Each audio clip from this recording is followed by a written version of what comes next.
Hello, everyone. My name is Jessica, and I go by she and her. Those are my pronouns. Today, I will be talking about my workshop on plants and my grow workshop. Grow. Um, so today, I will be talking about plants and how to cope with them.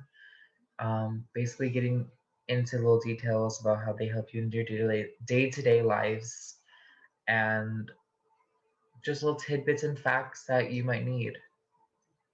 Okay, let's get started. Now, here are some ways I cope with my plants.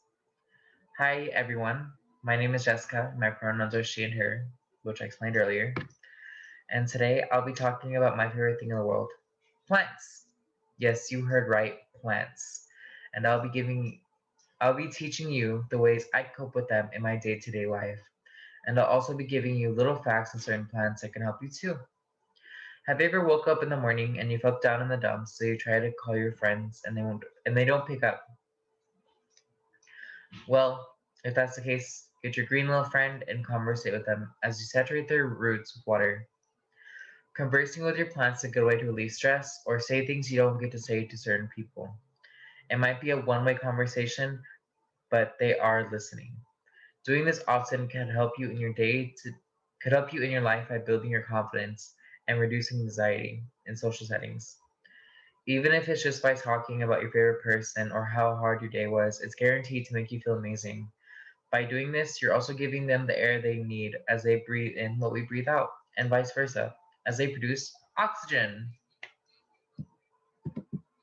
So here we have a peppermint plant, and as you can see, beautiful coloring, a great plant in general, great herb, often used in pastries, teas, peppermint is also used in medicinal purposes.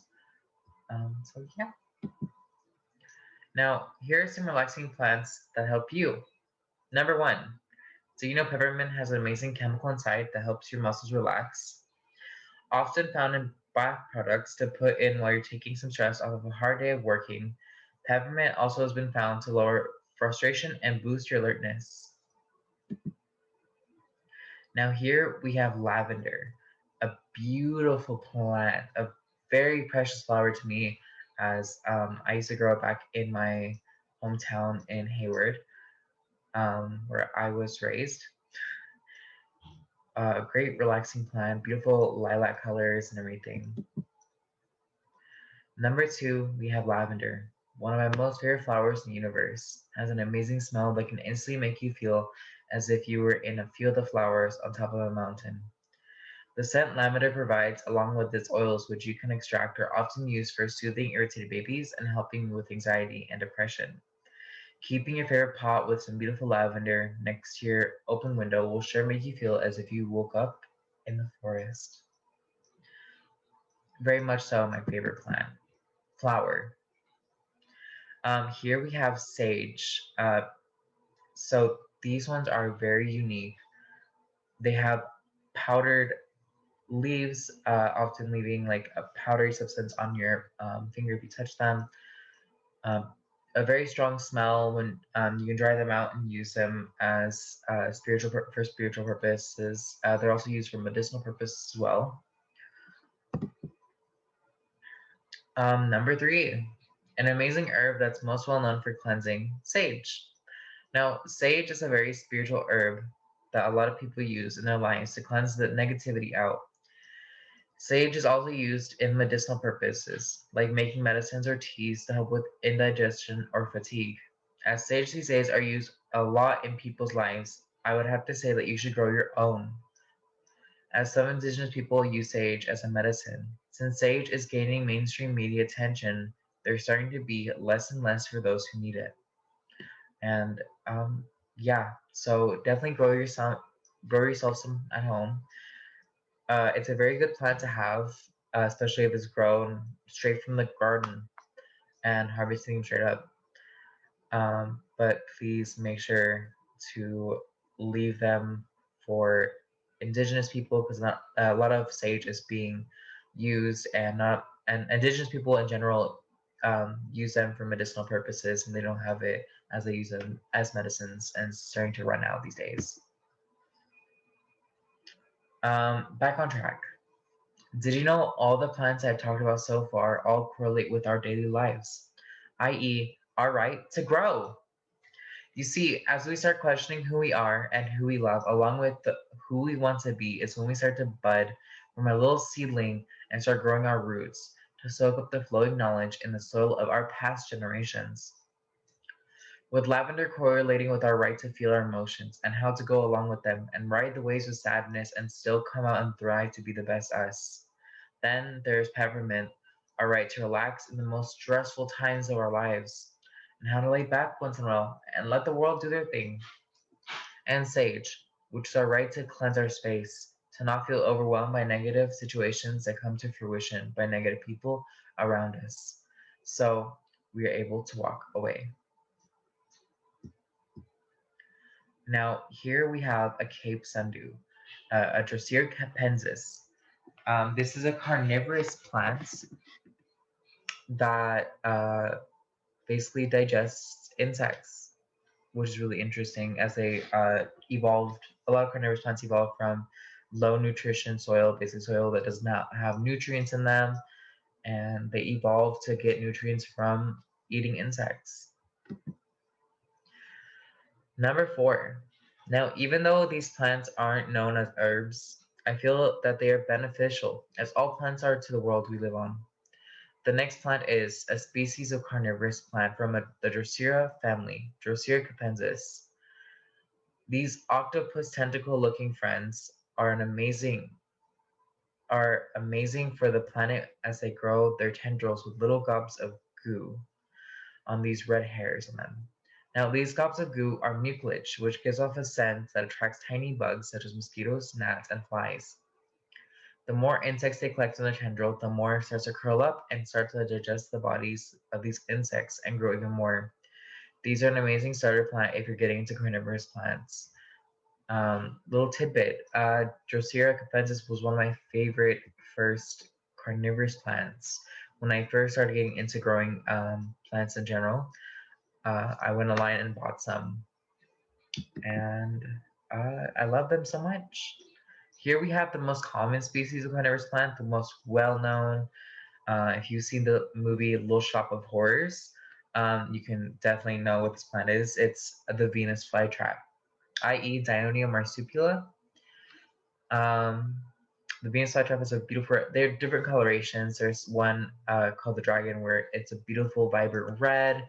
The Big Henry, which is named after a king, and it's very big, and their mouth sizes and everything.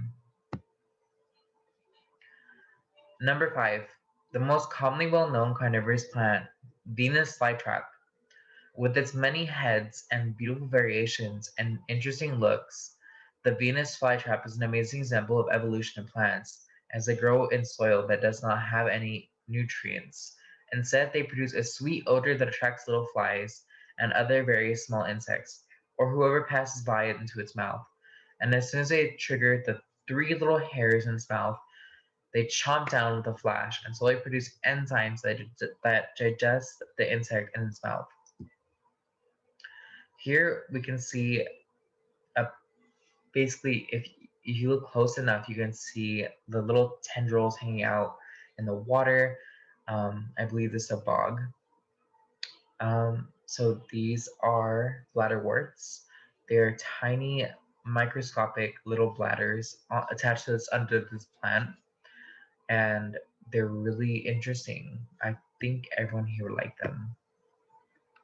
Definitely one of my favorite carnivorous plants. I grew them for a while. I grew land-dwelling ones because there's some that go underwater and hang out there, and then there's some that grow as a grass, kind of ground covering, which is really interesting.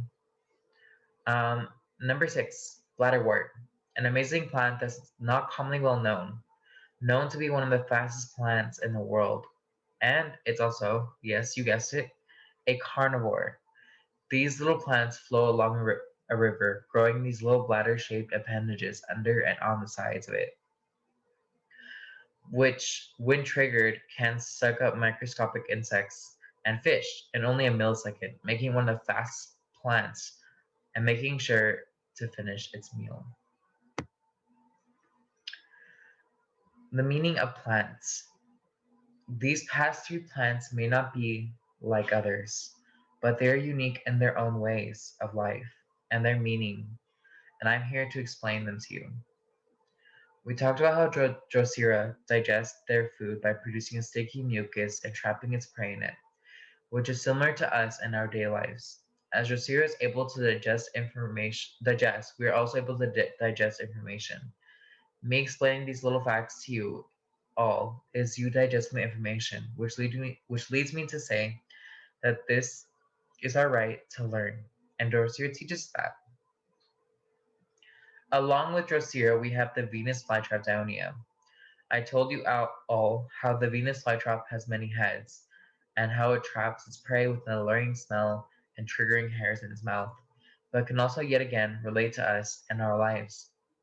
The Venus flytrap teaches us that a lot of what we eat has types of nutrients, and that nutrients helps us survive, as carnivorous plants depend on eating to survive, as so do we.